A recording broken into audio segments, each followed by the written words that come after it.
High, good evening.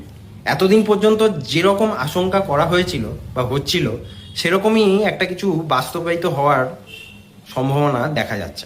আজ PM Modi Indian সিটিজেনদের জন্য 7খানা appeal করেছেন। সেই 7খানা অ্যাপিলগুলো কি একটু জেনে নেওয়া যাক। এখনো পর্যন্ত যদি ফলো না করে থাকেন অবশ্যই ফলো করতে ভুলবেন না। গোল্ড কনজাম্পশন কম করতে হবে, পেট্রোল ডিজেল কনজাম্পশন কম করতে হবে, কুকিং অয়েল কনজাম্পশন কম করতে হবে, যথাসম্ভব ওয়ার্ক ফ্রম হোম করতে হবে, ন্যাচারাল ফার্মিং করতে হবে, কোনো রকম ফার্মিংয়ে কোনো রকম কেমিক্যাল ফার্টিলাইজার কমাতে হবে এবং বিদেশি পণ্য বর্জন করে স্বদেশি পণ্য ইউজ করতে হবে। কেন এইগুলো করলেন সেগুলো একটু জেনে নেওয়া যায়। বিষয়টা হচ্ছে মিডল ইস্টে যে ওয়ারটা চলছিল তাতে গিয়ে এতদিন পর্যন্ত আমরা জেনে এসেছি যে ইন্ডিয়ার কোনো রকম ইম্প্যাক্ট পড়বে না, কিন্তু এটা শুধুমাত্র আমার মনে হয় ইলেকশনের জন্যই ছিল। ইলেকশনটা হয়ে যাওয়ার পরেই আমরা দেখেছি গ্যাসের প্রাইসের দাম অনেক বেশি বেড়ে গেছে এবং তারপরে এই যে পেট্রোল ডিজেলের দাম অনেকেই আশঙ্কা করেছিলেন যে দাম বাড়বে, কিন্তু এখনো পর্যন্ত বাড়েনি। তো এখন যা পরিস্থিতি দেখা যাচ্ছে তো ওখানে কিছু হলেও বাড়ার সম্ভাবনা কিন্তু রয়ে যাচ্ছে।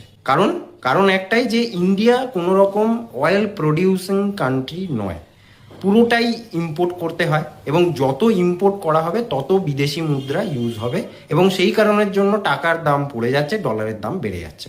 এবং গোল্ডও যদি কেনা হয়, গোল্ডও ইম্পোর্ট করতে হয়। তো গোল্ড যা যা আমাদের করতে হবে, যেগুলো বিদেশি জিনিস যেগুলো রয়েছে যার জন্য আমাদের ইন্ডিয়ান কারেন্সিটা বেশি ইউজ হবে, সেই হেতুই দাম তখনই এইটা পড়তে পারে এবং টাকার দাম পড়বে, ডলারের দাম বাড়বে।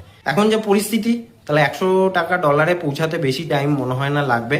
এদিকে গোল্ড সিলভারে তো আগুন লেগে গেছে মোটামুটি, ওটা নিয়ে আমরা পরে আলোচনা করব। কিন্তু আজকে 7 অ্যাপিলে আপনার কি মনে হচ্ছে সেটা অবশ্যই জানাবেন। আমার তো মনে হচ্ছে যারা গোল্ড সিলভারের প্রফেশনের সাথে যুক্ত তাদের মোটামুটি অবস্থা খারাপ। তারা এখন 1 বছর কি করবেন সেটা তো ভবিষ্যতই বলবে যে কতটা কনজামশন হয়, কতটা কি না হয়। এই কারণে আজকে যত স্টক রয়েছে, যেগুলো যেমন টাইটান, কল্যাণ জুয়েলার্স, সেনকো গোল্ড, এইগুলোতে 7, 8, 10% করে কারেকশন দেখা গেছে।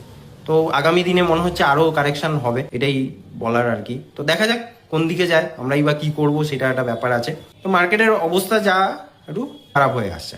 যদি ভিডিওটা ইনফরমেটিভ লেগে থাকে অবশ্যই লাইক করবেন, কমেন্ট করবেন। আপনাদের কি মনে হচ্ছে অবশ্যই জানাবেন।